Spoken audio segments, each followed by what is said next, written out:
En aquel tiempo dijo Jesús a sus discípulos: a los que me escucháis os digo, amad a vuestros enemigos, haced el bien a los que os odian, bendecid a los que os maldicen, orad por los que os injurian. Al que te pegue en una mejilla, preséntale la otra. Al que te quite la capa, déjale también la túnica. A quien te pide, dale. Al que se lleve lo tuyo, no se lo reclames. Tratad a los demás como queréis que ellos os traten. Pues si amáis solo a los que os aman, ¿qué mérito tenéis? También los pecadores aman a los que los aman. Y si hacéis bien solo a los que os hacen bien, ¿qué mérito tenéis? También los pecadores lo hacen. Y si prestáis solo cuando esperáis cobrar, ¿qué mérito tenéis? También los pecadores prestan a otros pecadores con intención de cobrárselo. No, amad a vuestros enemigos, haced el bien y prestad sin esperar nada. Tendréis un gran premio y seréis hijos del Altísimo, que es bueno con los malvados y desagradecidos. Sed compasivos, como vuestro Padre es compasivo. No juzguéis y no seréis juzgados. No condenéis y no seréis condenados. Perdonad y seréis perdonados. Dad y se os dará. Os verterán una medida generosa, colmada, remecida, rebosante. La medida que uséis, la usarán con vosotros. Palabra del Señor. Gloria a ti, Señor Jesús. Lo primero que os tengo que decir al hilo del Evangelio son aquellas palabras de San Pablo que dice que Jesús aprendió sufriendo a obedecer. Jesús, verdadero Dios y verdadero hombre, una única persona en la que había dos naturalezas, la humana y la divina. La divina existía antes del tiempo, la humana es concebida en el seno virginal de María y se unen en una única persona. Ese Jesús, Cristo, también tuvo que aprender, su persona, lógicamente, humana, no la divina. Y también tuvo que sufrir, y también tuvo que sentir ante la cruz, ante el misterio del dolor, ante la adversidad, rechazo como tú y yo lo sentimos.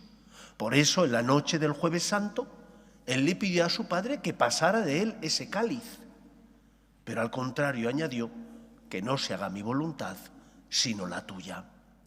Por lo tanto, creo que lo primero es que ante estas palabras de Cristo, que no son nuevas para nosotros, amad a vuestros enemigos, es algo que lo hemos escuchado en distintas ocasiones, pero que pueden producir en nosotros un rechazo, un miedo, un temor. Tenemos que hacer como Cristo aprendió sufriendo a obedecer. Tenemos que obedecer aunque duela.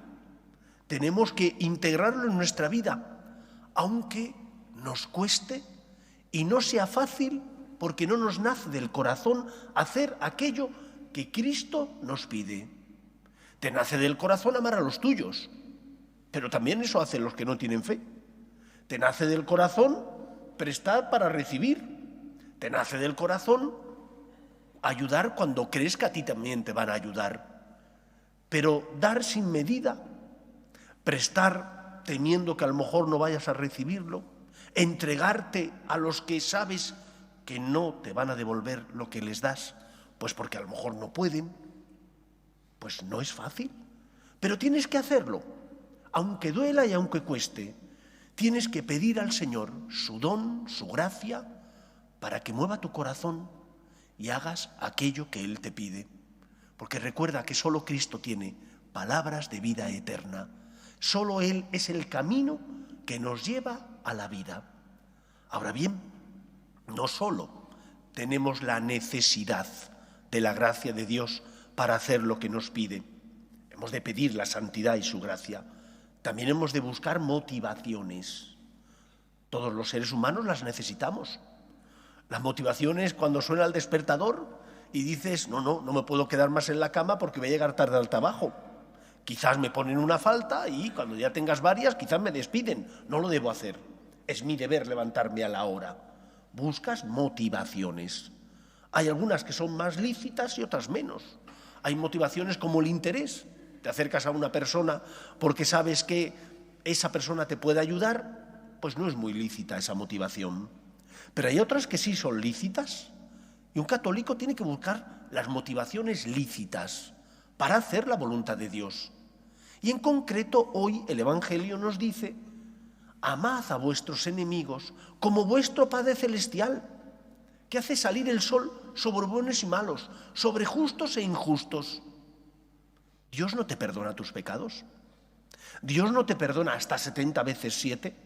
¿Dios no es misericordioso contigo y tú lo has experimentado?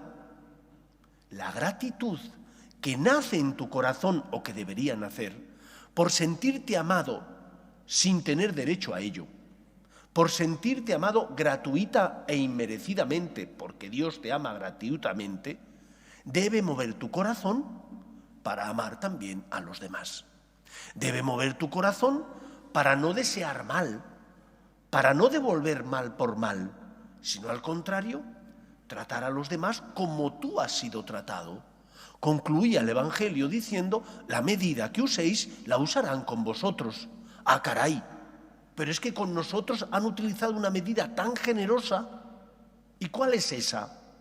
Dios te crea a su imagen y semejanza. Y no solo te crea a su imagen y semejanza, sino que además te concede el don de la libertad, para que te acerques a Él, para que hagas su voluntad, no por obligación, sino por amor. Y cuando nos alejamos del Señor por soberbia, cuando nuestros primeros padres se rebelan contra Dios, la respuesta de Dios no fue tratarnos como merecíamos por nuestros pecados, sino que envía a su Hijo al mundo. Y Él muere por nosotros en la cruz para salvarnos.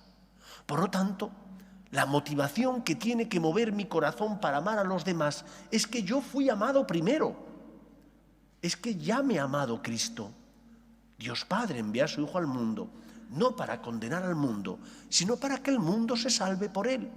Y por lo tanto, esa medida de Cristo es la medida que yo tengo que dar. Esos pasos de Cristo son las pisadas donde yo debo pisar.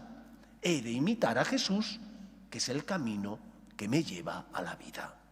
Por lo tanto, la gratitud nos hará encontrar razones, motivaciones para fiarnos del Señor, aunque duele, para intentar creer que lo que Él nos pide es lo mejor para nosotros, aunque a veces nos cueste perdonar, entregarnos, ayudar, volver otra vez a fiarnos de los demás. El Señor se fía de ti, te ama, entregó la vida de su Hijo para salvar la nuestra. Dirá San Pablo: en verdad quizás por un justo alguien entregará su vida, pero por un pecador todos nosotros somos la causa de la muerte en la cruz de Cristo, que entregó su vida no por un justo, sino por todos nosotros que somos pecadores. En tercer lugar, hay que explicar lo que quiere pedir el Señor. El Señor no dice que todo vale. Si fuera así, no habría leyes justas. Y las leyes tienen que ser justas, no según la justicia de los hombres, que ya sabemos cómo es, sino según la justicia de Dios, que consiste en dar a cada uno lo que necesita. Dios da a cada uno lo que necesita para su salvación. Dios da a cada uno lo que necesita para ser feliz. Y por eso tú tienes que preguntarte: ¿qué necesita de mí este que pasa a mi lado? ¿Qué necesita de mí el que es catalogado como enemigo? Porque me pone palos en las ruedas, porque sus errores me afectan, porque a veces no me mira bien. ¿Qué necesita de mí? No significa que todo vale. No significa que le tienes que decir: aquí está mi cartera, te la puedes llevar. No, hombre, no, eso no lo vamos a hacer. Le tienes que educar, le tendrás que enseñar. Como un padre o una madre que ama a sus hijos, les educan y les enseñan para que no sean salvajes, lo mismo tenemos que hacer con las personas. Amar a los enemigos significa desear lo mejor para ellos. En unos casos será perdonarles, En otros casos será corregirles. En otras ocasiones será tener paciencia y volver a empezar y darles una nueva oportunidad. Yo recuerdo cuando yo estudié Derecho Penal en Alicante, la finalidad de las leyes, ¿cuál es? La reinserción del reo, que no vuelva a delinquir, que cambie de vida y pueda ser justo respetando las leyes. Si eso lo dice la ley penal civil, ¿cuánto más será la ley del amor de Cristo? No quiere la muerte del pecador, sino que se convierta y viva. Por lo tanto, pregúntate y plantéate que cuando el Señor te pide que ames a tus enemigos, no significa que todo valga. Significa que tendrás que sacrificarte, como Cristo se entregó por nosotros para salvarnos.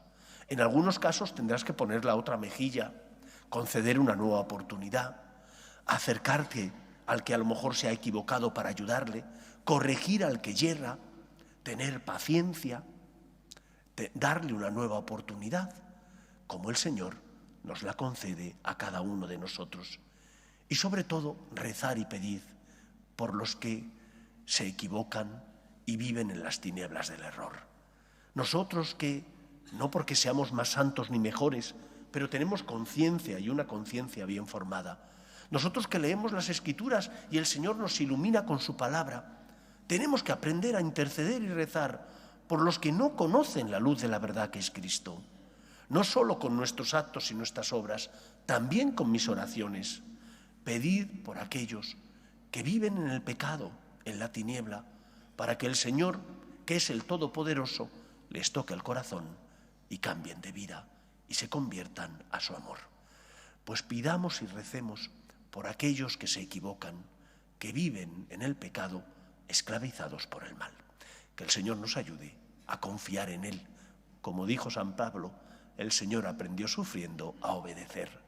Aunque nos cueste, tenemos que amar como Cristo nos pide.